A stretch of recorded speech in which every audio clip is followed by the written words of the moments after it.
कि अगर उसने सबके सामने ऐसा करने की हिम्मत की थी तो जाहिर सी बात थी कि उसके पास अचूक क्षमता थी और इसलिए वो ऐसा कह पाने की हिम्मत कर पा रहा था। हालांकि वो अब तक समझ चुके थे कि पृथ्वीराज वास्तव में बहुत शक्तिशाली था। इतनी देर में एक छात्र आगे आ गया था जो दिखने में अरकान स्तर का योद्धा लग रहा था। आप मुझसे मुकाबला करने के लिए आगे आए हैं? पृथ्वीराज ने सवाल किया। नहीं, मैं नहीं, वो, उस छात्र ने एक तरफ इशारा करते हुए कहा और तमाम लोगों की निगाहें उस तरफ चली गई थी। वहां पर विदित आप्टे बैठा हुआ था। मयंक और कौस्तुभ के सीमापुरी विश्वविद्यालय से निकाले जाने के बाद विदित आप्टे एक बार फिर से न्यायिक सूची में पहले स्थान पर आ गया था। चूंकि वो सूची में शीर्ष पर था, इसीलिए जाहिर सी बात थी कि वो इन छात्रों में सबसे ज्यादा शक्तिशाली था और वो भद्रनगर के नंबर 1 योद्धा के लिए अच्छा प्रतिद्वंदी साबित हो सकता था। उन लोगों को विदित आप्टे की तरफ देखता पाकर पृथ्वीराज की नजर भी विदित पर जा टिकी थी। उसके बाद विदित आप्टे वहां से उठकर आगे बढ़ गया था। मेरा नाम विदित आप्टे है और मैं सीमापुरी विश्वविद्यालय का छात्र हूं। क्या आप मेरे साथ मुकाबला करना चाहते हैं? अवश्य। पृथ्वीराज ने शांति के साथ सिर हिला दिया था और सम्मान पूर्वक इशारा कर दिया था। इसके बाद विदित आप्टे ने बीच मंच में छलांग लगा दी थी और पृथ्वीराज ने भी वैसा ही किया था और दोनों हवा में जाकर एक दूसरे से टकरा गए थे। हालांकि वो दोनों एक दूसरे से काफी दूरी पर थे, लेकिन उनकी आभा पहले ही उजागर हो चुकी थी।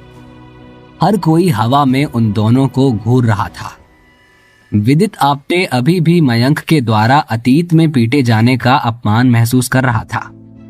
जब मयंक ने उसे पीटा था तब वो उससे 2 स्तर नीचे था। इसीलिए वो पृथ्वीराज का सामना करके ये साबित करना चाह रहा था कि वो क्या करने में सक्षम है। हवा में ठंडक छा गई थी और मंच पर भी पाला पड़ गया था। हवा में बर्फ और पाला ऐसे दिखाई दे रहा था मानो हवा पूरी तरह से जमी हुई हो। ऐसा लग रहा था कि जैसे उस स्थान पर सब कुछ रुक गया हो। अगले ही पल एक तलवार म्यान से गतिपूर्वक निकल गई थी।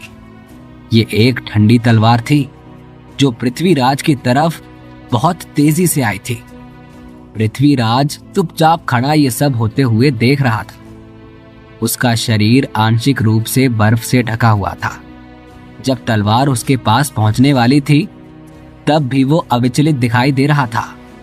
वो तलवार जब तक उसके गले के पास नहीं पहुंची तब तक वो 1 इंच भी नहीं हिला था। उसके बाद पृथ्वीराज ने अपनी उंगली से इशारा कर दिया था और उसकी हरकतें इतनी तेज थी कि कोई उसे देख नहीं पाया था। उसके हाथ बस हवा में घूमे जा रहे थे। अगले ही पल विदित के द्वारा भेजी गई तलवार भी अपना रास्ता भटक गई थी और उसका शरीर भी दूर जा गिरा था। अगले ही पल पृथ्वीराज विदित आप्टे के पास पहुंच गया था और उसके कंधे को हल्का सा छू लिया था, जिससे विदित आप्टे का शरीर हवा में ही रुक गया और वो कांपने लगा था। उसका पूरा चेहरा एकदम से पीला पड़ गया था। वो हार गया। इस दृश्य को देखने वाले कई लोगों को यह दृश्य अविश्वसनीय प्रतीत हो रहा था। आखिरकार पृथ्वीराज भद्रनगर का नंबर 1 नोबेल योद्धा था, जबकि विदित आप्टे को न्यायिक सूची में पहला स्थान प्राप्त था और उसे एक ताकतवर योद्धा माना गया था। इसीलिए कोई भी उसकी हार को स्वीकार नहीं कर पा रहा था। यहाँ पर सबसे बुरी बात यह थी कि पृथ्वीराज ने विदित आप्टे को खड़े होने का मौका भी नहीं दिया था। उसने बस एक उंगली लगाई थी और अगले ही पल उसका पूरा शरीर कांप गया था। कई लोगों की नजर हवा में खड़े विदित आप्टे के ऊपर चली गई थी। उसका न्यायिक सूची में पहले स्थान पर होना उन्हें एक विडंबना से कम कुछ नहीं लग रहा था। उन्हें ऐसा एहसास हो रहा था कि मानो जो कुछ भी घटित हुआ हो वो एक मजाक के अलावा और कुछ नहीं था। विदित आप्टे ने हारने की संभावना पर विचार किया था, लेकिन उसने कभी भी नहीं सोचा था कि वो इतने अपमानजनक तरीके से हार जाएगा। वो ये जाने बिना ही हार गया था कि आखिर में उसके प्रतिद्वंदी ने उसे हराया कैसे, क्योंकि पृथ्वीराज ने तो बस एक उंगली ही लगाई थी। क्या इससे भी ज्यादा अपमानजनक कुछ हो सकता है? उप प्रमुख शांतनु ने अपने आप से बड़बड़ाते हुए कहा। अपने सामने हुई घटना को देखने के बाद शांतनु ने यह समझ लिया था कि पृथ्वीराज आखिर में कितना शक्तिशाली था। उप प्रमुख शांतनु का स्तर ऐसा था कि उन्होंने तुरंत समझ लिया था कि पृथ्वीराज ऋषि स्तर का योद्धा बनने वाला था, और यही वो इकलौता कारण था जिसकी वजह से विदित आप्टे उसके सामने खड़ा भी नहीं हो पाया और हार गया था। अगर यहाँ पर अजात शत्रु होता तो शायद वो पृथ्वीराज को टक्कर दे सकता था। हालांकि इस लड़ाई ने सीमापुरी विश्वविद्यालय के छात्रों को ये सोचने पर मजबूर कर दिया था कि बाहर दुनिया में बहुत कुछ है और उसे पार कर पाना अभी उनके लिए बहुत बड़ी टेढ़ी खेत थी। यदि आप वास्तव में सीमापुरी विश्वविद्यालय के महान योद्धा हैं, तो मुझे कहना होगा कि मैं सिंध प्रदेश की इस पवित्र भूमि से बहुत निराश हूं। पृथ्वीराज ने विदित के कान के पास जाकर कहा, जिससे विदित का पूरा शरीर ही पीला पड़ गया था। न्यायिक सूची में नंबर 1 स्थान पर बैठा हुआ शख्स इस समय एक नरक से गुजर रहा था। न्यायिक सूची का कोई भी विजेता इतना अपमानित नहीं हुआ था जितना विदित आप्टे हुआ था। हालांकि पृथ्वीराज ने जो कहा था कि उसके हिसाब से उसका विदित आप्टे को अपमानित करने का कोई इरादा नहीं था, क्योंकि एक उंगली मात्र से हारने वाला योद्धा पैदा करने वाला विश्वविद्यालय वास्तव में कमजोर में गिना जा सकता था। न सिर्फ विदित आप्टे बल्कि सीमापुरी विश्वविद्यालय के अन्य छात्र भी बहुत अपमानित महसूस कर रहे थे, क्योंकि आखिरकार वो न्यायिक सूची का विजेता जो था। वहां पर मौजूद कई लोगों को मयंक की याद आ गई थी। वो लोग ये मान बैठे थे कि अगर मयंक यहाँ होता तो वो पृथ्वीराज को टक्कर जरूर दे सकता था। हो सकता था कि मयंक भी पृथ्वीराज से हार गया होता, क्योंकि उसका स्तर विदित से कम था, लेकिन वो इस तरह नहीं हारा होता जिस तरह से विदित हारा है। उसकी हार निश्चित रूप से कम अपमानजनक होने वाली थी। अक्ष, कामिनी और समता नायक समेत अन्य लोग भी वहां बैठे हुए दिखाई दे रहे थे और बिना कुछ बोले अपने सामने घट रही घटनाओं को देख रहे थे। कुछ देर के बाद वो उप प्रमुख शांतनु की तरफ देखने लगे थे। कामिनी, क्या उप प्रमुख को याद भी होगा कि उन्होंने उन 2 शिष्यों को कुछ महीनों पहले सीमापुरी विश्वविद्यालय से निकाल दिया था जो वास्तव में उन्हें टक्कर दे सकते थे? अक्ष ने कामिनी से सवाल किया। शायद। कामिनी ने सिर हिला दिया था। कुछ देर तक हवा में रहने के बाद पृथ्वीराज चला गया था और शांतनु के पास जाकर खड़ा हो गया था। क्या सीमापुरी विश्वविद्यालय के छात्र सिंध प्रदेश के सर्वश्रेष्ठ योद्धाओं में से एक गिने जाते हैं? पृथ्वीराज ने सवाल किया। ये सुनकर उप प्रमुख शांतनु चुप हो गए थे। उन्हें ये प्रश्न बहुत अपमानजनक लग रहा था। वो पृथ्वीराज को यहां बुलाकर अपने छात्रों को ये दिखाना चाहते थे कि इतनी बड़ी दुनिया में कितनी शक्तिशाली प्रतिभाएं हैं, लेकिन उन्होंने कभी नहीं सोचा था कि उनका ये फैसला इतना अपमानजनक हो सकता है। जैसा कि अक्ष ने कहा था, उन्हें वास्तव में मयंक और कौस्तुभ की याद आ रही थी। अगर इस समय मयंक और कौस्तुभ सीमापुरी विश्वविद्यालय में होते तो वो बिना किसी हिचकिचाहट के हाँ कह सकते थे। आखिरकार मयंक ने नोबेल 3 स्तर का योद्धा होने के बावजूद पश्चिम क्षेत्र के विजेता अखंड प्रताप, न्यायिक सूची के विजेता विदित आप्टे और संप्रभु परिवार के वल्लभ को हरा दिया था। इसलिए ऐसी प्रतिभा को सिंध प्रदेश की सर्वश्रेष्ठ प्रतिभा माना जा सकता था। मयंक के साथ कौस्तुभ ने भी प्रतीक रैना को मारने से लेकर तक्षक को हराकर अपनी प्रतिभा दर्शाई थी, लेकिन ऐसी क्षमता वाली प्रतिभाओं को सीमापुरी विश्वविद्यालय ने निकालकर खुद को सर्वश्रेष्ठ कहने का अधिकार खो दिया था। सभी छात्रों की नजरें अपने विश्वविद्यालय के उप प्रमुख शांतनु के चेहरे पर टिकी हुई थीं। वो देखना चाह रहे थे कि आखिर में उप प्रमुख क्या जवाब देते हैं। साधना की कोई अंतर्निहित सीमा नहीं है, और मैं ये दावा नहीं करता कि सीमापुरी विश्वविद्यालय में पढ़ने वाले सर्वश्रेष्ठ हैं। सिंध प्रदेश एक बहुत बड़ी जगह है, वहां निश्चित रूप से अन्य शीर्ष स्तर की प्रतिभाएं भी हैं। इस प्रकार मैं ये नहीं कह रहा कि सीमापुरी विश्वविद्यालय सर्वोत्तम के प्रतीक के रूप में कार्य करता है। बेशक जब आप समग्र रूप से बात कर रहे हैं तो वास्तव में ऐसा कहा जा सकता है। उप प्रमुख शांतनु ने चतुराईपूर्ण तरीके से उत्तर देते हुए कहा। पृथ्वीराज ने बिना ज्यादा कुछ कहे सिर हिला दिया था। उसी समय उनकी नजर आसमान में कुछ लोगों के ऊपर चली गई थी, जो हवा में बढ़ते हुए उनकी तरफ आ रहे थे। भाई पृथ्वी, आप यहां हैं? हवा में मौजूद प्रबल ने कहा, जो अपने साथियों के साथ वहां आया हुआ था। वो पृथ्वीराज समेत नागेंद्र के पास पहुंच गए थे। भाई प्रबल, पृथ्वीराज ने हवा में हाथ हिला दिया था। उसके बाद प्रबल नागेंद्र की तरफ बढ़ गया था और सिर झुकाकर उनका अभिवादन करने लगा था। नागेंद्र ने भी अभिवादन का जवाब दे दिया था। मेरा नाम प्रबल है। सीमापुरी के वरिष्ठ जनों से मिलना मेरे लिए सौभाग्य की बात है। प्रबल ने उप प्रमुख शांतनु समेत बाकी लोगों की तरफ देखते हुए कहा। उसका रवैया पृथ्वीराज के रवैये से बिल्कुल बदला हुआ था। ये कुछ ऐसा था जिस पर शांतनु समेत बाकी लोगों का ध्यान चला गया था। भद्रनगर का ये योद्धा खुद को सिंध प्रदेश के योद्धाओं से सर्वश्रेष्ठ समझ रहा था। ये वही प्रबल था जो कुछ महीनों पहले प्रभाकर दास को लाने के लिए वैशाली नगर पहुंचा था। भाई प्रबल, सीमापुरी विश्वविद्यालय सिंध प्रदेश की पवित्र भूमि है, जो भद्रनगर के समान है। आखिरकार हम सब सम्राट लक्ष्यराज के द्वारा स्थापित की गई परंपरा से बंधे हुए हैं। चूंकि ये सिंध प्रदेश का मामला है, इसीलिए बेहतर ये होगा कि सीमापुरी विश्वविद्यालय ही इस मामले को देखे। इससे इसे संभालना बहुत आसान हो जाएगा। अतः मैं चाहता हूं कि आप उप प्रमुख शांतनु को बताएं कि क्या हुआ था। पृथ्वीराज ने प्रबल की तरफ देखते हुए कहा। जी। प्रबल ने सिर हिला दिया और उसके बाद उप प्रमुख शांतनु की तरफ देखते हुए पूछा। महोदय, क्या यहाँ बात करना आपके लिए सुविधाजनक हो सकता है? मेरे साथ चलो, उप प्रमुख शांतनु ने कहा और उसके बाद सीमापुरी विश्वविद्यालय के छात्रों को वहां से आगे जाने का आदेश दे दिया था और फिर वहां से चले गए थे। उप प्रमुख शांतनु, ऋषि समर्थ और भद्रनगर के शक्तिशाली लोगों का समूह पवित्र ऋषि मंडप की तरफ बढ़ते हुए सीमापुरी विश्वविद्यालय की तरफ बढ़ गया था।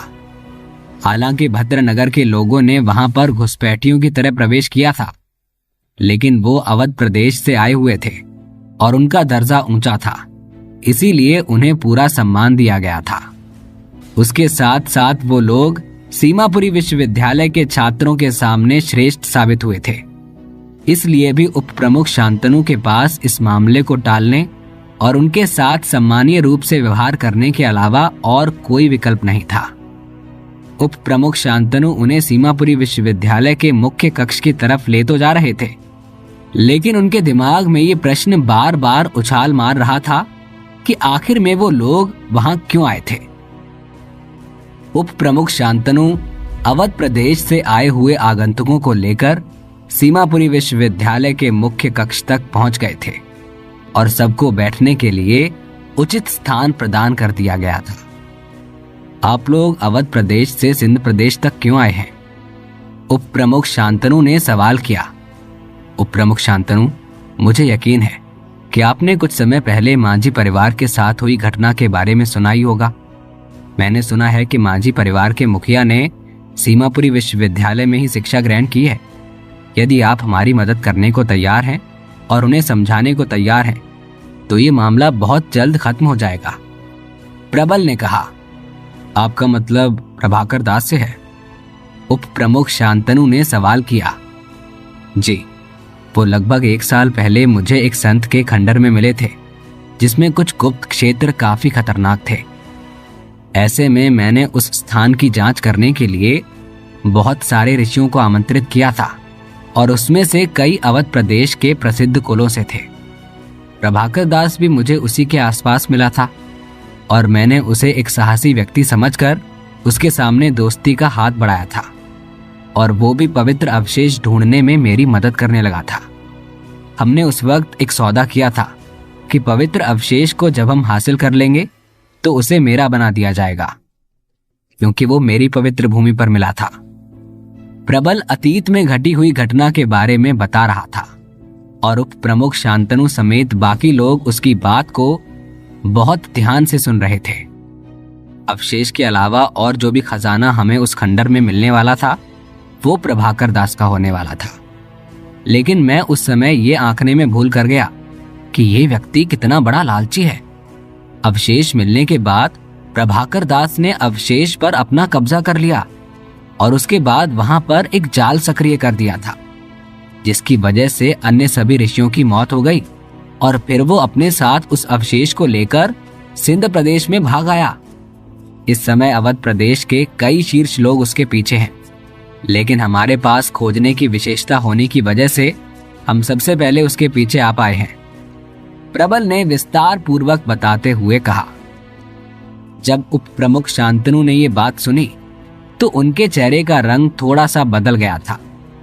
उस दिन हुई घटना के बारे में उन्हें बताया गया था कि कुछ लोग मांझी परिवार के दामाद के पीछे आए हैं, लेकिन वो क्यों आए हैं इसका स्पष्ट कारण किसी को भी पता नहीं चला था। आज जब उप प्रमुख शांतनु को इस बारे में पूरी बात पता चली तो उनका चेहरा बदलना लाजमी था। क्या प्रभाकर दास वास्तव में ऐसा कर सकता है? उप प्रमुख शांतनु ने धीरे से कहा। हाँ, वो व्यक्ति सम्मानित होने का केवल दिखावा कर रहा था, लेकिन वास्तव में वो नीच और घृणित था, जिसने पवित्र अवशेष चुराने के लिए हमारे साथियों की हत्या कर दी थी। इसलिए सिर्फ अवशेष का टुकड़ा देने से मैं उसे जाने नहीं दूंगा, और ये बात मैंने पहले ही मांझी परिवार के सामने बता दी है, प्रबल ने आगे कहा। उसकी आवाज में दृढ़ता साफ साफ दिखाई दे रही थी। उसकी बात सुनकर उप प्रमुख शांतनु को यह बात समझ में आ गई थी कि आखिर अवध प्रदेश के लोग सीमापुरी विश्वविद्यालय में किसी घुसपैठिए की तरह क्यों आए थे। मेरी क्या मदद चाहिए? उप प्रमुख शांतनु ने सवाल किया। मेरे चाचा और कनिष्ठ भी इसी मामले को सुलझाने के लिए यहाँ आए हैं। यदि आप मांझी परिवार को प्रभाकर दास को हमें सौंपने के लिए तैयार कर लें तो ये मामला बहुत आसानी से सुलझ सकता है, प्रबल ने जवाब दिया। उप प्रमुख शांतनु प्रबल के शब्दों से अचंभित हो गए थे और उन्हें प्रबल के शब्दों में उग्रता की बू आ रही थी। लेकिन उप प्रमुख शांतनु ने अपने जीवन में जो चीजें सीखी थी उसमें से एक ये भी थी कि कभी भी किसी कहानी का केवल एक पक्ष ही ना सुने और ये ना माने कि यही सच्चाई है। प्रबल के शब्द सच हो सकते थे, लेकिन ऐसा कोई रास्ता नहीं था कि वो इस पर विश्वास कर सकता था। जबकि सिद्धार्थ और प्रभाकर दास के बीच जो कुछ हुआ था उसकी वजह से उसके और प्रभाकर दास के संबंध वास्तव में खराब हो गए थे, लेकिन फिर भी वो प्रभाकर दास को इतनी जल्दी दोषी नहीं ठहरा सकता था। उप प्रमुख शांतनु, आप इस मामले में क्या सोच रहे हैं? नागेंद्र ने पूछा। क्योंकि अभी तक शांतनु ने कोई उचित जवाब नहीं दिया था, इसीलिए उनका पूछना लाजमी था। आप जिस दिन की बात कर रहे हैं वो शायद प्रभाकर दास और कोमल मांझी की सगाई का दिन था। इस प्रकार अब प्रभाकर दास मांझी परिवार का दामाद है। हालांकि मांझी परिवार का मुखिया वास्तव में यहाँ का शिष्य और मेरा कनिष्ठ था, लेकिन मुझे नहीं लगता कि वो मेरे कहने से अपने दामाद को हमें सौंपने के लिए तैयार हो जाएगा। इसीलिए मुझे लगता है कि इस मामले में विश्वविद्यालय का हस्तक्षेप काफी असुविधाजनक होगा। उप प्रमुख शांतनु ने शांति से उत्तर दिया। मांझी परिवार के मुखिया ने उस दिन पहले ही प्रभाकर दास के प्रति अपना पूर्वाग्रह दिखा दिया था, जिसकी वजह से शांतनु अभी तक उनसे नाराज दिखाई दे रहे थे। लेकिन वो मामला और ये मामला, ये दो अलग अलग मामले थे जिन्हें एक में सम्मिलित नहीं किया जा सकता था।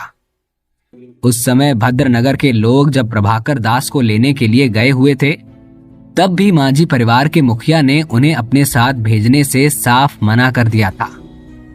इसलिए यदि सीमापुरी विश्वविद्यालय ने उनके साथ जबरदस्ती करने की कोशिश की तो ये अनैतिक हो सकता था और इससे सीमापुरी विश्वविद्यालय की छवि पर प्रतिकूल प्रभाव पड़ सकता था। हाँ, मैं भी आपसे यही कहना चाह रहा हूं कि दामाद के प्रति स्नेह होने की वजह से ही माझी परिवार ने प्रभाकर दास जैसे नीच प्राणी को अपने साथ रहने की अनुमति दे दी है और मुझे लग रहा है कि वो फिर से कोई गड़बड़ कर सकता है। इसीलिए अगर आप साथ चलेंगे तो इस गड़बड़ी की संभावना खत्म हो जाएगी। प्रबल प्रताप ने कहा, नागेंद्र, मैं आप सभी मेहमानों का एक मेजबान के रूप में अच्छा व्यवहार करने और आपको एक बेहतर मेजबानी करने के लिए बाध्य हूं, लेकिन जहां तक किसी समुदाय के निजी बातों में हस्तक्षेप करने की बात हो तो सीमापुरी विश्वविद्यालय ऐसी चीजों से दूर रहता है। इसीलिए इस मामले में हमारा शामिल होना हमारे लिए असुविधाजनक होगा। उप प्रमुख शांतनु ने जवाब दिया, मैं समझता हूं और मैं आपको आपकी इच्छा के विरुद्ध शामिल होने के लिए बाध्य भी नहीं करूंगा। नागेंद्र ने जवाब दिया, बहुत अच्छा, अब मैं आप सबके लिए दावत तैयार करने का आदेश देता हूं। कृपया भोज का लुत्फ उठाकर ही जाएं। उप प्रमुख शांतनु ने कहा, नहीं, उसकी कोई जरूरत नहीं है शांतनु। हमने यहाँ आना इसलिए जरूरी समझा था क्योंकि हम सभी 9 पवित्र स्थानों में शामिल हैं, लेकिन अब हम यहाँ से जाना चाहते हैं क्योंकि हमें अपना मामला सुलझाना है। इतना कहने के बाद सभी लोग वहां से चले गए थे और बाकी के लोग उन्हें खड़े होकर देखते रह गए थे।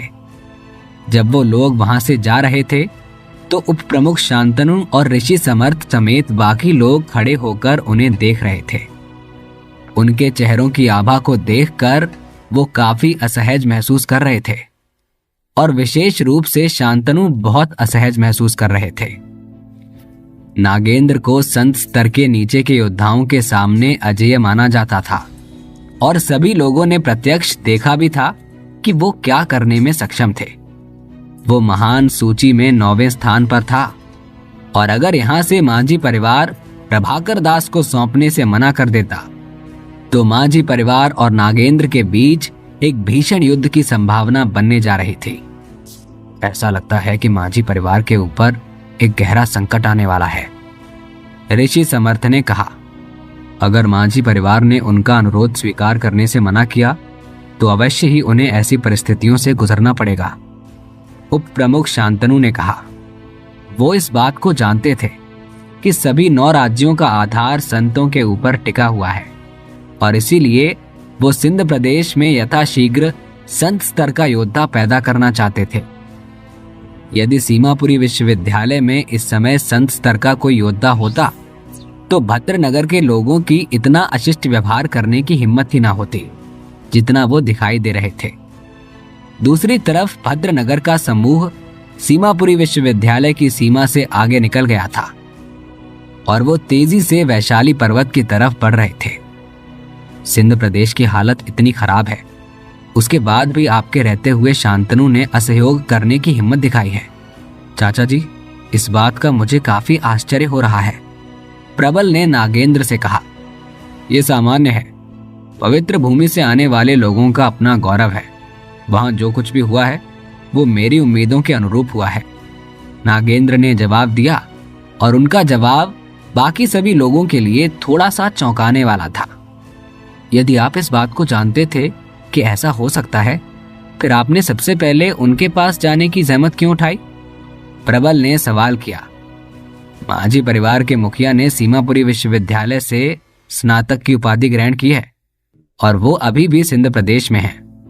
हमने जो किया है उससे ये सुनिश्चित हो गया है कि अब सीमापुरी विश्वविद्यालय हमारे मामले में अपनी नाक घुसेड़ने नहीं आएगा। अगर हम सीधे ही माझी परिवार के ऊपर चले जाते और सीमापुरी विश्वविद्यालय उसमें हस्तक्षेप करता तो हमारे लिए चीजें थोड़ी जटिल हो सकती थी।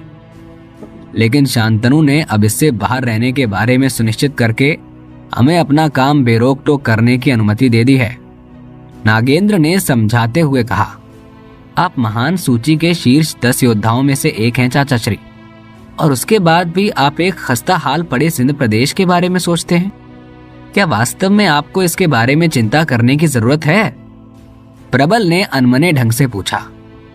मैं इस बात को मानता हूं कि सिंध प्रदेश वास्तव में वैसा नहीं है जैसा वो पहले हुआ करता था, लेकिन वो अभी भी संतों की वंशावली को धारण करता है। इस वजह से मामला उतना सरल नहीं है जितना आप सोच रहे हैं, नागेंद्र ने प्रबल को समझाते हुए कहा। सभी पवित्र जगहों पर संतों के अवशेष रखे गए थे और नागेंद्र उसकी महत्ता को बहुत अच्छे से समझ रहे थे। जी, मैं समझ गया, प्रबल ने सिर हिलाते हुए कहा, और वो लोग हवा के रास्ते विश्रामपुर शहर से वैशाली नगर की तरफ निकल गए थे, जहां पर मौजूद वैशाली पर्वत के ऊपर मांझी महल बना हुआ था। सिंध प्रदेश में हाल के दिनों में अब तक बहुत कुछ घटित हुआ था।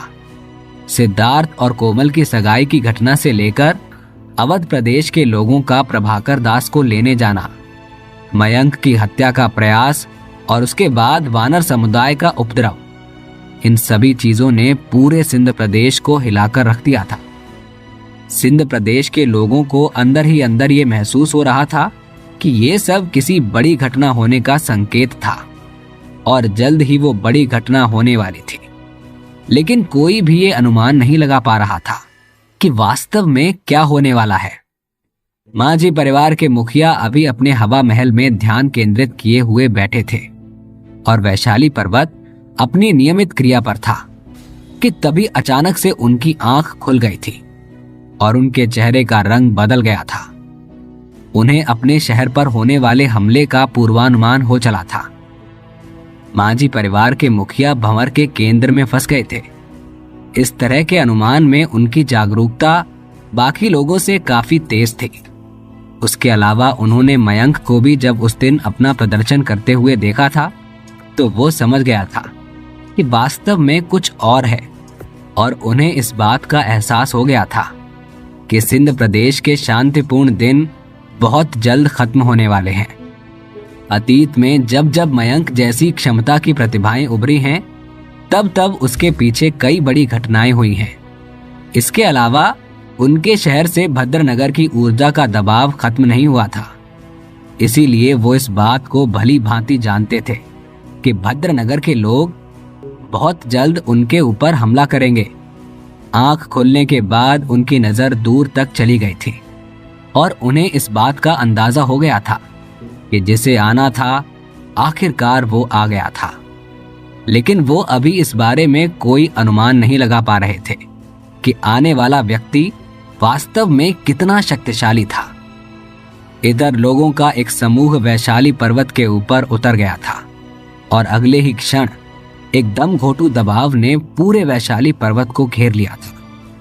इससे भी बुरी बात यह थी कि पहाड़ से दूर बसे वैशाली नगर के आम लोगों को भी ये दबाव महसूस हो रहा था।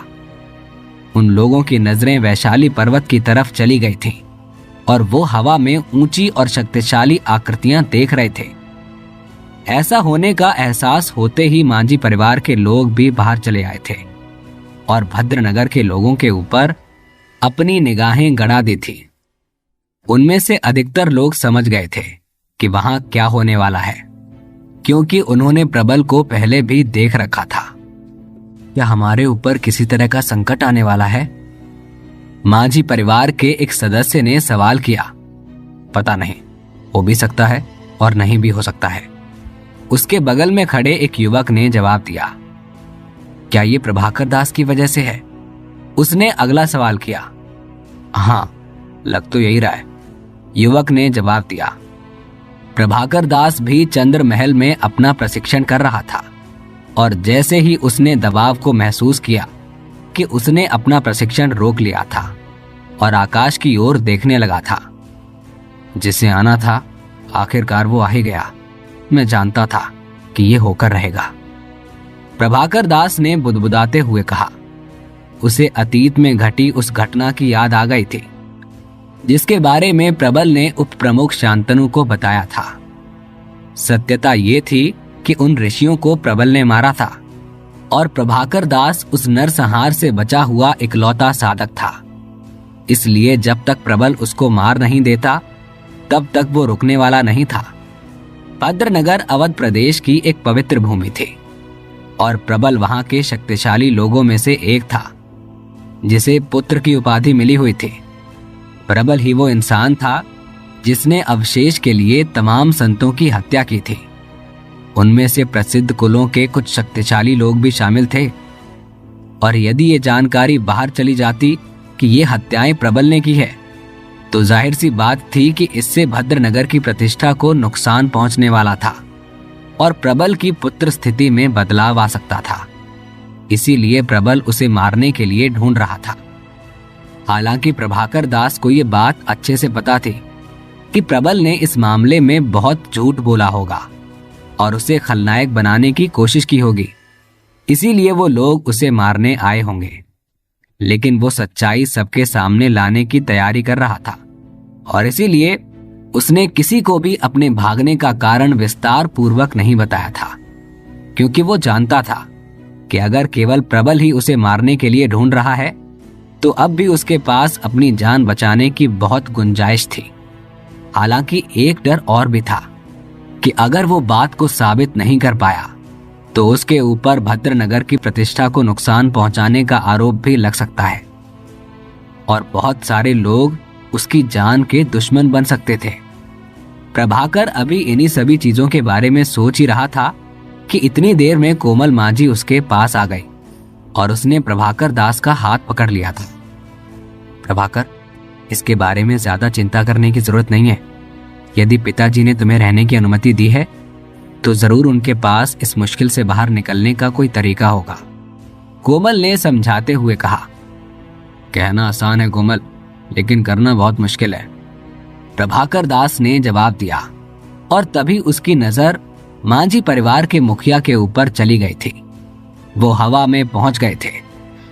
मैं ससुर जी के पीछे जा रहा हूं, तुम्हारे लिए बेहतर यही होगा कि तुम यहीं रहो। इतना कहने के बाद प्रभाकर दास भी हवा में चला गया था। उसके जाने के बाद कोमल मांझी मुस्कुरा उठी थी और उसके पीछे चली गई थी। आखिर वो दोनों एक साथ थे और कोमल किसी भी कीमत पर प्रभाकर दास का हाथ नहीं छोड़ने वाली थी। उसे इस बात से कोई फर्क नहीं पड़ने वाला था कि भविष्य में क्या होने वाला है। उसने प्रतिकूल परिस्थितियों का एक साथ सामना करना ज्यादा बेहतर समझा था। प्रभाकर दास और कोमल मांझी जल्द ही हवा में मांझी परिवार के मुखिया के पीछे पहुंच गए थे। प्रबल की आंखें जैसे ही प्रभाकर दास की आंखों से टकराईं कि प्रबल की आंखों में जानलेवा इरादे पैदा हो गए थे। शक्तिमौली मांझी, मुझे विश्वास है कि हम दोनों आपस में मिल चुके हैं, नागेंद्र ने मांझी परिवार के मुखिया को उसके नाम से पुकारते हुए कहा। वास्तव में हम मिल चुके हैं, लेकिन ये 10 साल से भी अधिक पहले की बात है, शक्तिमौली ने सिर हिलाते हुए कहा। क्या बात है? फिर तो आप मेरी बात को बहुत अच्छे से समझ सकेंगे। प्रभाकर दास ने भद्रनगर के पुत्र से एक पवित्र अवशेष चुरा लिया है और उसके साथ साथ उसने अवध प्रदेश के कई ऋषियों को भी मार डाला है।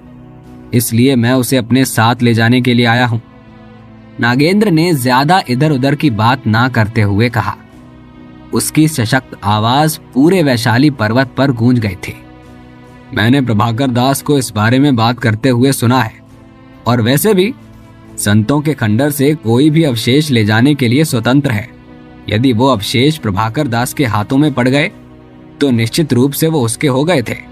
और जहां तक ऋषियों की हत्या की बात है तो उसके पीछे गुप्त जाल था जिसे वहां पर लगाया गया था और ये काम प्रभाकर दास ने नहीं बल्कि किसी और ने किया था, मांझी परिवार के मुखिया ने कहा। मांझी परिवार के मुखिया को वो सब बात मालूम थी जो वहां पर हुई थी, लेकिन उन्होंने इसके बारे में किसी को भी बताया नहीं था। आज उसने नागेंद्र के सामने वहां जो हुआ था उसका सच खोल कर रख दिया था। अब इस पर नागेंद्र विश्वास करने वाला था या नहीं, ये उसके विवेक पर निर्भर करता था। मांझी परिवार के मुखिया की बात सुनकर नागेंद्र की आभा ठंडी और सख्त हो गई थी। उसने सर्द निगाहों के साथ मांझी परिवार के मुखिया की तरफ देखा और कहा, आप प्रभाकर दास को मुझे सौंप दो और ये निर्णय भद्रनगर को लेने दो कि कौन सही है और कौन गलत। उसकी निगाहों से ठंडा लावा फूट रहा था। मांझी परिवार के मुखिया ने उसे देखा। वो स्वाभाविक रूप से इस बात को जानते थे कि नागेंद्र कौन है। वो 81 स्थानों की महान सूची में 9वें स्थान पर था। उसके साथ साथ उन्हें पवित्र अवशेष की कीमत का भी अंदाजा था। वो जानता था कि पवित्र अवशेष को पाने के लिए किसी निर्दोष को दोषी बनाया जा सकता था। इसके अलावा जो पवित्र अवशेष प्रभाकर दास ने प्रबल से लिया था उसे कोई ऐसे ही नहीं ले सकता था। क्योंकि उसके लिए सामने वाले व्यक्ति का संत वंशावली से होना जरूरी था। और ये बात मांझी परिवार के मुखिया को बहुत अच्छे तरीके से मालूम थी कि नागेंद्र संत वंशावली से नहीं था। उसके साथ साथ भद्रनगर में एक संत होने की वजह से उसे पारंपरिक तरीकों से भी नहीं लिया जा सकता था। चूंकि एक संत का पवित्र अवशेष, जिसे कहीं कहीं पवित्र खजाना भी कहा गया है, किसी को भी संत बनाने में मदद कर सकता था। और इसलिए जब एक संत के पवित्र अवशेष को प्राप्त करने की बारी आई तो प्रबल ने अपने आसपास के लोगों को मार दिया था, लेकिन प्रभाकर दास उसके हाथों से बचकर निकला था। यहां पर अगर प्रबल की जगह नागेंद्र भी होता तो वो भी यही करता, क्योंकि संत बनने का लालच किसी को भी अंधा बना सकता है। नहीं, मुझे क्षमा कीजिए, मैं आपकी बात का अनुपालन करने में असमर्थ हूं, मांझी परिवार के मुखिया ने सीधा उत्तर दिया। और अगले ही पल एक दमनकारी हवा पूरे वैशाली पर्वत पर व्याप्त हो गई थी। कई लोगों ने बाहर से उस दिशा की ओर देखा और वो इस आभा को महसूस कर पाने में सक्षम थे। ये सोचकर ही कि मांझी परिवार का मुखिया, जो सिंध प्रदेश की आकाशीय सूची में 6ठे स्थान पर था और वो भद्रनगर के अत्यंत शक्तिशाली लोगों से लड़ने जा रहा था, कई लोगों का हृदय कांप गया था। नागेंद्र के शरीर से एक ऊर्जा निकलकर मांझी महल की तरफ चली गई थी और उसी क्षण मांझी परिवार के सभी लोगों को ऐसा लगा कि उनके सिर पर पहाड़ गिर गया हो। नागेंद्र ने एक कदम आगे बढ़ा दिया था और उसके बाद शक्तियों की वर्षा करनी शुरू कर दी थी, जिसकी वजह से वैशाली पर्वत हिलता हुआ महसूस हो रहा था। मांझी परिवार में जो कमजोर क्षमता वाले लोग थे वो पीले पड़ गए थे और उनके मुंह से खून निकलना शुरू हो गया था। वो अपना सिर उठाकर आसमान की तरफ देख रहे थे, जहां पर भद्रनगर के शक्तिशाली लोग खड़े हुए थे। उन्हें यकीन नहीं हो रहा था कि कोई एक कदम बढ़ाकर ही इतना बड़ा आतंक फैला सकता है। क्या आपको अभी भी ये लगता है कि हमें लड़ना चाहिए? नागेंद्र ने मांझी परिवार के मुखिया को घूर कर देखा और कहा। उसकी आंखों में एक अजीब सा तेज दिखाई दे रहा था, जो एक भयानक दबाव उत्पन्न कर रहा था, और वो मांझी परिवार के मुखिया की आध्यात्मिक इच्छा शक्ति पर भारी पड़ता हुआ दिखाई पड़ रहा था। मांझी परिवार के मुखिया ने कभी ऐसी क्षमता वाले व्यक्ति के साथ लड़ाई नहीं की थी, जो महान सूची में 9वें स्थान पर था। नागेंद्र की जो युद्ध क्षमता थी वो संभवतः सिंध प्रदेश की आकाशीय सूची में शामिल नंबर 3 व्यक्ति के बराबर थी। और ये कोई आश्चर्य की बात नहीं थी, क्योंकि वो महान सूची में शामिल था और महान सूची सभी 9 राज्यों में पाए जाने वाले 81 महान लोगों से भरी हुई थी। इसलिए कुल मिलाकर यह कहा जा सकता था कि महान सूची के शीर्ष 10 में शामिल नागेंद्र की क्षमता मांझी परिवार के मुखिया से कहीं ज्यादा थी। मांझी परिवार के मुखिया की अभिव्यक्ति अविश्वसनीय रूप से गंभीर हो चली थी और उनका पूरा शरीर चमक उठा था, जिसकी वजह से पूरे वैशाली पर्वत पर एक अद्वितीय चमक पैदा हो गई थी। पहाड़ के भीतर से एक रहस्यमयी शक्ति प्रकट होनी शुरू हो गई थी और आसमानी नीली चमक ने मांझी परिवार के मुखिया के शरीर को घेर लिया था, जिसकी वजह से वैशाली पर्वत पर बहुत उजाला हो गया था और वहां पर एक विशाल जाल दिखाई देने लगा था, जिसे 8 तारों वाला जाल कहा जाता था।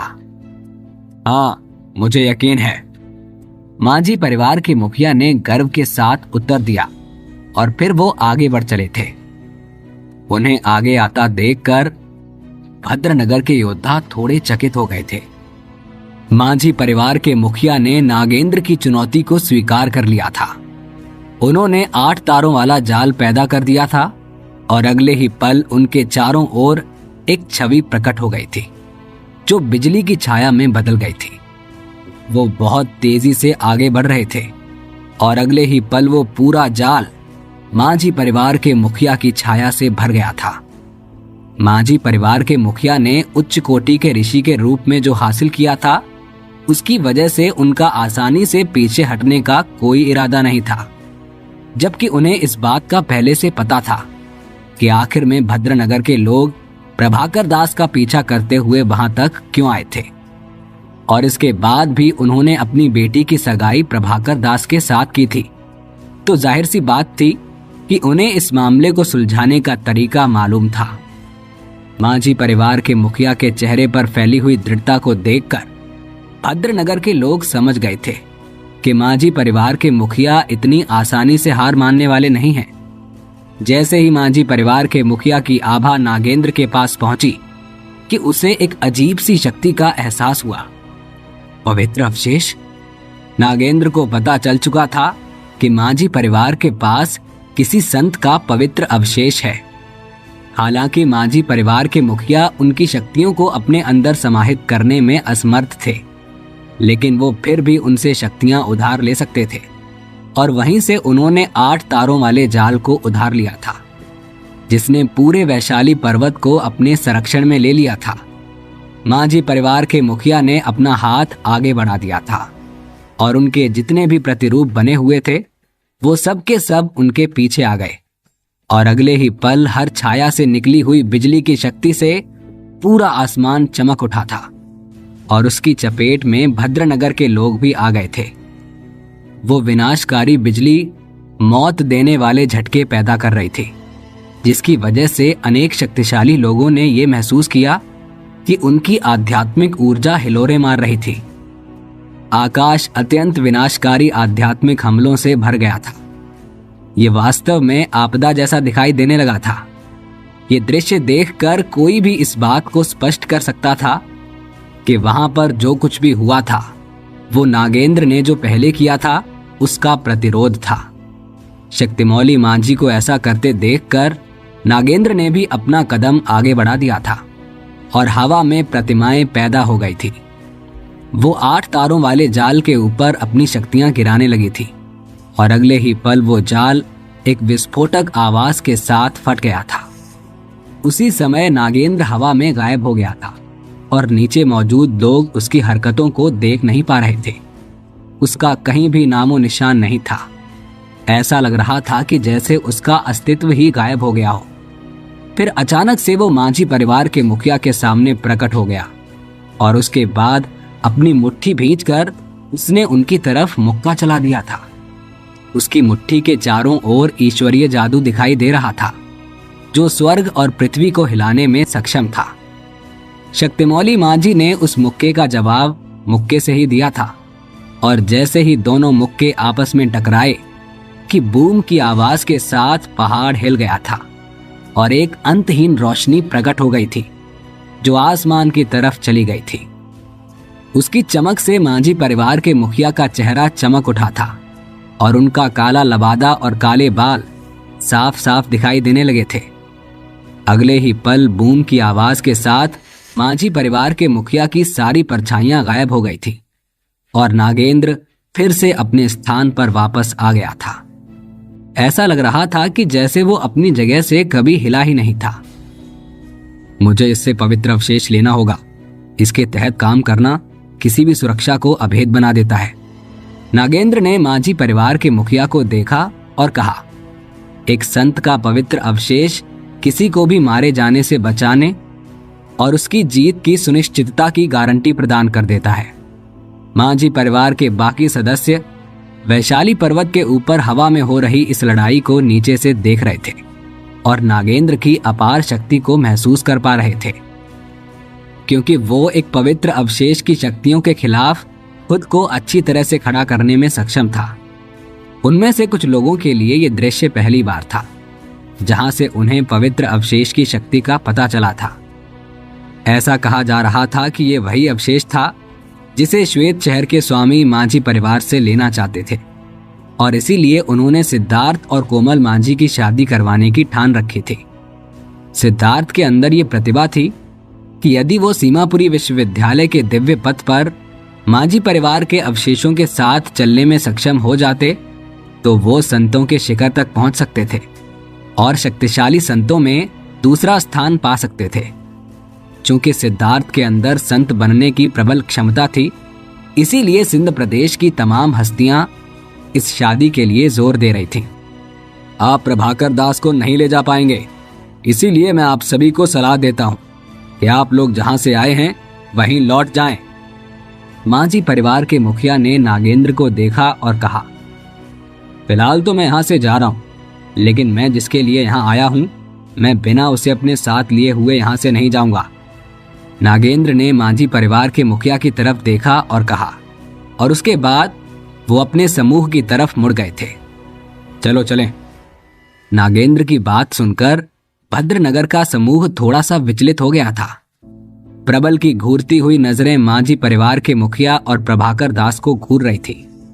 चूंकि मांझी परिवार के पास एक संत अवशेष पहले से था और एक प्रभाकर दास लेकर आ गया था, तो अब उनके पास 2 संत अवशेष थे और 2 संत अवशेष वाले समुदाय को हराना बहुत कठिन कार्य था और इसके लिए एक उचित तरीके या फिर षड्यंत्र की जरूरत थी।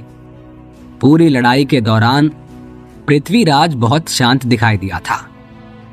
सच तो ये था कि उन्होंने वैशाली पर्वत छोड़ दिया था, लेकिन उन्होंने वैशाली नगर नहीं छोड़ा था। उन्होंने वैशाली पर्वत के बाहर बनी एक सराय को अपना निवास स्थान बना लिया था। सभी मेहमानों ने बिना किसी हिचकिचाहट के सराय में प्रवेश पा लिया था, क्योंकि कोई भी भद्रनगर की उन महान हस्तियों को नाराज नहीं करना चाहता था। जब तक मांझी परिवार के पास इस तरह के अवशेष हैं, हम उनसे जीत नहीं सकते। यह हमारे लिए बहुत मुश्किल कार्य होने वाला है। पृथ्वीराज ने अपनी बात रखते हुए कहा, तुम्हारा कथन सत्य है पृथ्वी। नागेंद्र ने सहमति जताई और उसके बाद वो प्रबल की तरफ मुड़ गए थे। प्रबल, आप काफी समय से सिंध प्रदेश में हैं। क्या आपके पास इस बारे में कोई विचार है कि हमें किस तरह से आगे बढ़ना है?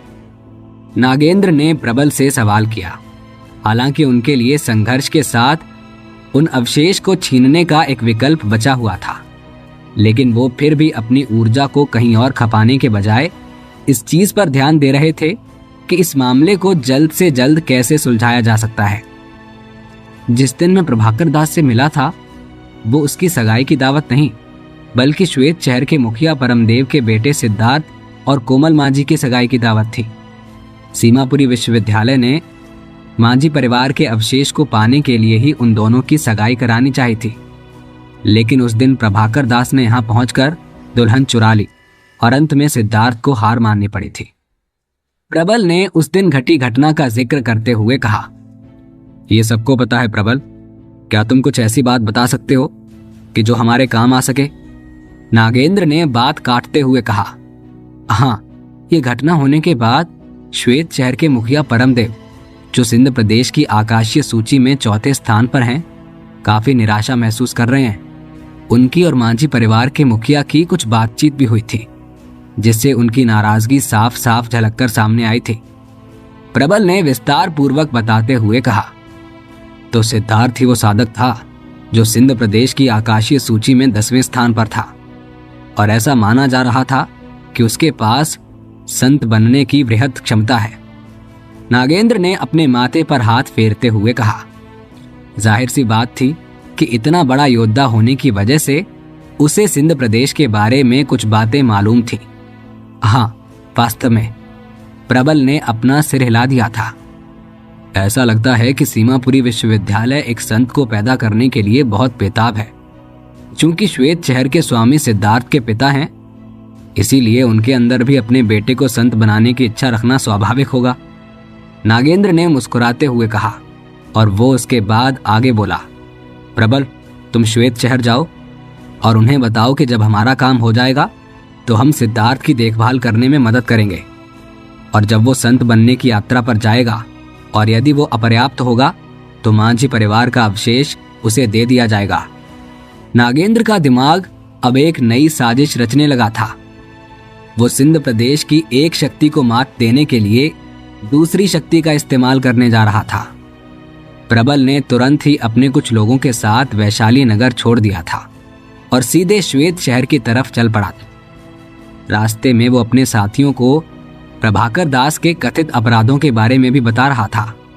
चूंकि प्रभाकर दास ने अभी तक अपना सच बताया नहीं था, या यूं कहें कि उसे सच बताने में आपत्ति थी, इसीलिए प्रबल अपने झूठ को ही सच साबित करने में तुला हुआ था।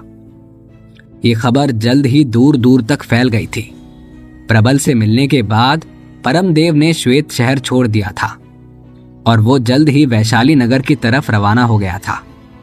इस घटना ने पूरे सिंध प्रदेश को हिलाकर रख दिया था। वैशाली नगर और वैशाली पर्वत खुद को अलग थलग पा रहा था।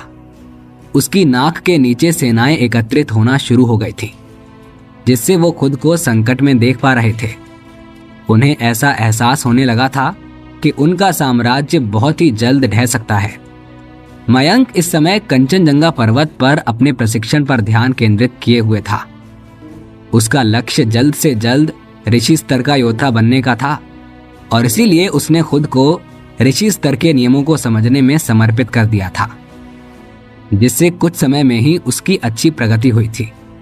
हालांकि जब वैशाली पर्वत पर चल रहे घटनाक्रम की खबर उसके कानों तक पहुंची तो उसके मन की शांति एक पल में ही टूट गई थी। उसे विश्वास नहीं हो रहा था कि श्वेत शहर के मुखिया वास्तव में इस चीज में शामिल होना चाह रहे थे और उन्होंने माझी परिवार से कुछ हासिल करने के लिए एक विदेशी ताकत भद्रनगर से गठबंधन किया था। अगले ही पल कंचनजंगा पर्वत गड़गड़ाहट से भर गया था और वानर समुदाय के मुखिया पवन कुमार एक बार फिर से अपने साथियों के साथ हवा में दिखाई देने लगे थे। लेकिन इस बार पवन कुमार के कंधे पर एक किशोर बैठा हुआ था, जो वानर समुदाय के मुखिया जैसा प्रतीत हो रहा था।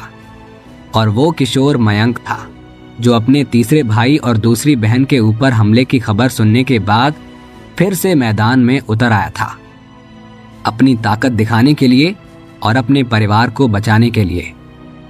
पूरे सिंध प्रदेश में उथल पुथल के लक्षण दिखाई दे रहे थे। पिछली घटना के बाद से श्वेत शहर के मुखिया को निश्चित रूप से माझी परिवार के मुखिया समेत पूरे परिवार से नफरत हो गई थी। लेकिन किसी को भी इस बात की उम्मीद नहीं थी कि श्वेत शहर माझी परिवार को निशाना बनाने के लिए भद्रनगर के साथ शामिल हो जाएगा। ये संभवतः उनका आधिकारिक पतन था, जो श्वेत शहर के मुखिया द्वारा पुत्र मोह में किया जा रहा था।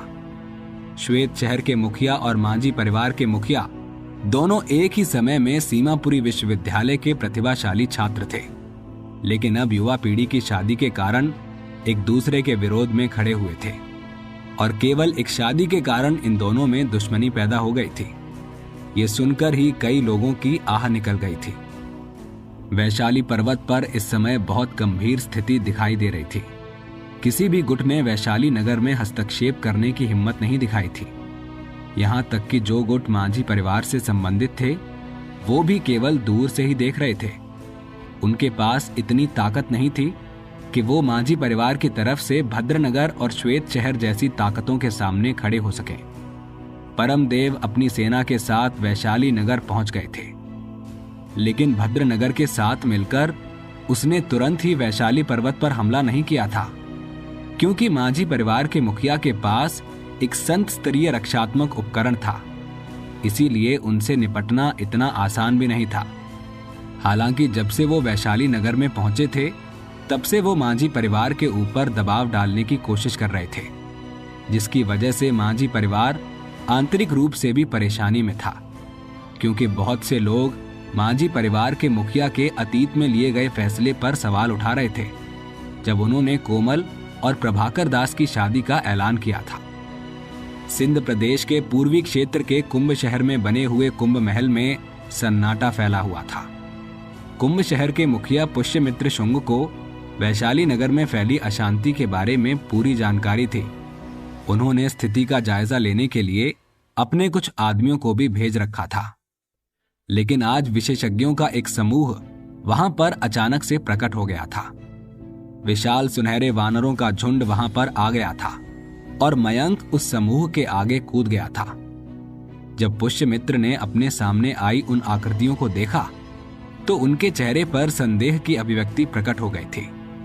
उन्हें समझ नहीं आया था कि मयंक आखिर यहाँ क्या कर रहा है, जबकि पूरा वैशाली नगर अशांति का शिकार था और वैशाली पर्वत को चारों तरफ से घेर लिया गया था। छोटा भाई यहाँ क्या कर रहा है? रौनक ने खड़े होते हुए कहा। उसके बगल में जानवी भी बैठी हुई थी। उसका पेट काफी बड़ा दिखाई दे रहा था, क्योंकि वो बहुत ही जल्द मां बनने वाली थी। इसीलिए रौनक उसके आसपास ही रहता था। वानर समुदाय का मुखिया पवन कुमार भी यहाँ आया हुआ है, पुष्यमित्र ने बुदबुदाते हुए कहा और उसके बाद वो वानर समुदाय के मुखिया की तरफ देखते हुए बोला, पवन कुमार, आप यहाँ क्या कर रहे हैं? मैंने दादाजी से सुना है कि आपने उन्हें कुंभ शहर में आने के लिए न्योता दिया था, इसीलिए आज हम यहाँ आए हुए हैं। पवन कुमार के उत्तर देने से पहले ही मयंक ने जवाब दिया। वो वानर समुदाय के मुखिया को दादाजी कहकर पुकार रहा था। तुम्हें कौन सा हथियार चाहिए? मैं पवन कुमार के लिए कुछ भी बना सकता हूं। पुष्यमित्र ने मुस्कुराते हुए कहा, मैं आपका संत हथियार उधार लेना चाहता हूं। मयंक ने उत्तर दिया। कुंभ शहर को शस्त्रों के लिए पवित्र भूमि माना जाता था और गुरु द्रोण ने एक बार उससे यह भी कहा था कि कुंभ शहर में संत स्तरीय अनुष्ठान उपकरण थे।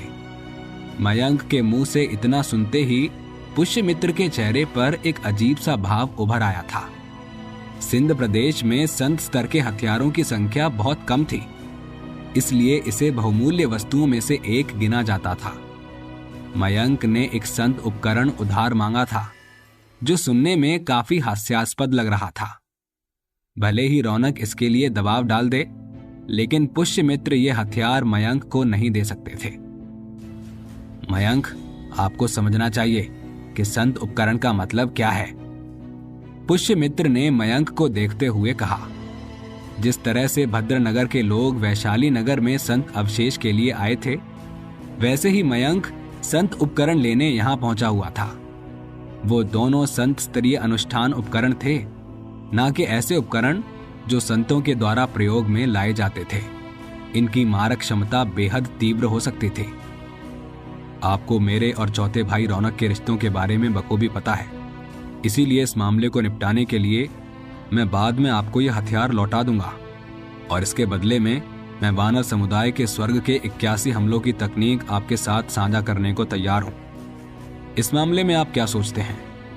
मयंक ने कहा। हालांकि स्वर्ग के 81 हमलों की तकनीक वास्तव में एक उच्च स्तरीय आक्रमण तकनीक है, लेकिन इसका मेरे लिए ज्यादा उपयोग नहीं है और वो संत उपकरण के मुकाबले बहुत स्तरहीन है। पुष्यमित्र ने जवाब दिया। जो वो कह रहे थे वो बिल्कुल सच था। इस समय सिंध प्रदेश में जितनी भी महान हस्तियां थीं, वो सब ऋषि स्तर पर आकर फंस गई थी। इसीलिए उनके लिए चाहे जितनी मजबूत तकनीकें हों, वो अनावश्यक थी। दूसरी ओर संत उपकरण अधिक व्यवहारिक थे। पुष्यमित्र की बात सुनकर मयंक का चेहरा थोड़ा सा उतर गया था, लेकिन इससे पहले वो कुछ बोलता कि पुष्यमित्र ने आगे कहा, इसके अलावा आप भद्रनगर से निपटने के लिए मेरा संत उपकरण उधार लेने का सोच रहे हैं। उस स्थिति में मेरे कुंभ शहर को भी नाहक में इस शहर में घसीटा जाएगा और मैं इसमें शामिल नहीं होना चाहता। कुंभ शहर सिंध प्रदेश में एक उत्कृष्ट स्थान रखता है और इसलिए मैं इस तरह के किसी भी सांसारिक मामले में शामिल होने की इच्छा नहीं रख रहा हूं। पुष्यमित्र की बातों ने मयंक को लगभग मायूस कर दिया था, क्योंकि उसका चौथा भाई कुंभ शहर के मुखिया का दामाद बन चुका था। इसी वजह से वो ये मानकर चल रहा था कि यहाँ पर उसकी मदद की जाएगी, लेकिन यहाँ कुछ भी उसकी आशा के अनुरूप नहीं हुआ था। अगर आप इस मामले में मेरी मदद कर सकते हैं तो भविष्य में मैं आपका एहसान मानूंगा, और यदि भविष्य में आपकी कोई इच्छा होगी तो मैं उन्हें पूरी करने में मदद करूंगा। मयंक ने पुष्यमित्र को देखते हुए कहा। अच्छा, आप भविष्य में मेरी किस तरह से मदद कर सकते हैं? पुष्यमित्र ने सवाल किया। दिव्य पथ। मैं भविष्य में निश्चित रूप से दिव्य पथ पर प्रवेश करूंगा, और अगर मुझे ये मौका मिला तो आपको उस विमान में प्रवेश करने में मैं पूरी मदद करूंगा। मयंक ने पुष्यमित्र की ओर देखते हुए कहा। मयंक की बात सुनने के बाद पुष्यमित्र ने उसे घूरते हुए देखा। उनके लिए संत स्तर वास्तव में आकर्षक था, हालांकि इसे हासिल करना बेहद कठिन था। सिंध प्रदेश की न जाने कितनी प्रतिभाओं ने दिव्य पथ को प्राप्त करने का प्रयास किया था, लेकिन अंत में उन सबकी मौत हो गई थी। हालांकि मयंक की जो क्षमता थी, उसके हिसाब से यह असंभव कार्य संभव हो सकता था। पिताजी, जानवी ने पुष्यमित्र को आवाज देते हुए कहा, और जब उन्होंने उसकी तरफ देखा तो रौनक ने भी हाथ से अपने पास आने का इशारा कर दिया था। ससुर जी, आपको मैंने बताया ही था कि हमारे गुरु को वापस कौन लेकर आया था। गुरु ने निश्चित रूप से सबसे विशिष्ट व्यक्तियों को देखा था, लेकिन जब मयंक हमारे साथ शामिल हुआ तो गुरु ने कहा था कि मयंक वही साधक था जिसका उन्हें बेसब्री से इंतजार था। रौनक ने मयंक की तारीफ करते हुए कहा, आपने उस दिन हमारे तीसरे भाई को सिद्धार्थ के साथ लड़ते हुए देखा था। मयंक उससे भी कहीं अधिक क्षमता वाला व्यक्ति है और मयंक की अब तक पेश की गई चुनौतियों को देखकर आप समझ सकते हैं कि मुझे कुछ भी साबित करने की जरूरत नहीं है। रौनक ने आगे कहा। वो अपने ससुर पुष्यमित्र को मयंक के प्रति नरम होने के लिए कह रहा था, लेकिन रौनक, दिव्य पथ पर चलना इतना आसान नहीं है जितना आसान मयंक इसे समझ रहा है। इस पथ पर चलने में कई व्यक्तियों की मौत हो गई है। पुष्यमित्र ने कहा, ससुर जी, मुझे बेशक इस बारे में पता है और मैं ये भी जानता हूँ कि सीमापुरी विश्वविद्यालय ने सिद्धार्थ के ऊपर अपनी सारी उम्मीदें लगा रखी हैं। इसीलिए आपको मयंक के ऊपर दाव खेलना चाहिए। अतीत में सितारा स्कूल के प्रमुख आचार्य चक्रपाणी ने ऐसा ही किया था और वो सफल भी हुए थे। रौनक ने जवाब दिया। पुष्यमित्र ने अपनी बेटी और दामाद की ओर देखा। क्या वो संत उपकरण का वास्तव मतलब समझ भी रहे थे या नहीं, ये बात पुष्यमित्र के गले से नीचे नहीं उतर रही थी। क्या होगा यदि आप असफल हो जाएं और पवन कुमार को कुछ हो जाए और आपसे ये संत उपकरण छीन लिया जाए? पुष्यमित्र ने सवाल किया। यदि आप हमें संत उपकरण उधार देते हैं तो मैं आपको वादा करता हूं कि हम सफल होंगे, और वैसे भी आपको दादाजी की ताकत पर भरोसा तो है ही। मयंक ने पवन कुमार की तरफ देखा और कहा, हाँ मुखिया पुष्यमित्र, बिना संत उपकरण के भी मेरी युद्ध क्षमता आपसे कम नहीं है। पवन कुमार ने पुष्यमित्र की ओर देखा और कहा, दादाजी मारक क्षमता वाला हमला करने में माहिर हैं। इसके अलावा मेरे पास एक और संत उपकरण है। हालांकि ये पूर्णतया संत उपकरण नहीं है, लेकिन फिर भी इसका उपयोग एक संत के द्वारा किया गया है और ये दादाजी की क्षमता को बढ़ाने में मदद कर सकता है। इसीलिए मैं आपसे कहता हूं कि यदि आप अपना संत उपकरण इन्हें दे देते हैं तो ये अकेले ही भद्रनगर के सामने खड़े हो सकते हैं। मयंक ने कहा। मयंक के पास मौजूद दैवीय विनाश का ध्रुवीय हथियार पवन कुमार के लिए बिल्कुल उपयुक्त था, जो उसे जैन समुदाय के मुखिया के यहां से मिला था। ठीक है, मैं एक रक्षात्मक अनुष्ठान उपकरण उधार देने के लिए तैयार हूं, जो उनके अपराजित रहने के लिए पर्याप्त होगा। जिस हमले की क्षमता पर आपको पूरा भरोसा होगा, आपको सबसे पहले उसे ही आगे बढ़ाना होगा और ये आपको जीतने में मदद करेगा। लेकिन अगर कुछ भी गलत होता है तो भी आपको इसे उनके हाथों में जाने से बचाना होगा। पुष्यमित्र ने मयंक की ओर देखते हुए कहा। धन्यवाद मुखिया जी। मयंक की आंखों में एक चमक दिखाई दी और उसका चेहरा मुस्कान से भर गया था। वो सिर्फ अपनी किस्मत आजमाने की कोशिश कर रहा था, लेकिन वो पुष्यमित्र को समझाने में सफल हो गया था, जिसकी वजह से उसका खुश होना लाजमी था। मेरे साथ आइए। पुष्यमित्र घूमे और वहां से चल पड़े थे। उसके पीछे पीछे मयंक और वानर समुदाय के मुखिया भी थे। वो लोग कुंभ शहर के सबसे गुप्त स्थान पर पहुंच गए थे और कुछ देर के बाद वो लोग बाहर भी आ गए थे। तो क्या आप सब यहां से सीधे वैशाली नगर जाने की तैयारी कर रहे हैं? पुष्यमित्र ने मयंक से सवाल किया। वो मयंक को हथियार देने के बाद उसके इस्तेमाल करने की जगह के बारे में भी जानना चाहते थे। नहीं, अभी नहीं, लेकिन जरूरत पड़ेगी तो जरूर जाएंगे, मयंक ने जवाब दिया। और जैसे ही मयंक ने इतना कहा कि पुष्यमित्र शुंग के चेहरे पर अजीब सी रेखाएं उभर कर आ गई थी। फिर तुम क्या करने जा रहे हो? पुष्यमित्र ने सवाल किया और उसके बाद मयंक ने उनके सवाल का जो जवाब दिया था उसे सुनकर पुष्यमित्र बुरी तरह से चौंक गए थे। आखिर क्या थी मयंक की योजना? क्या मयंक चलने वाला है कोई जीती हुई बाजी? क्या बिना लड़े मयंक हरा देगा भद्रनगर के योद्धाओं को? जानने के लिए सुनते रहिए महाबली मयंक,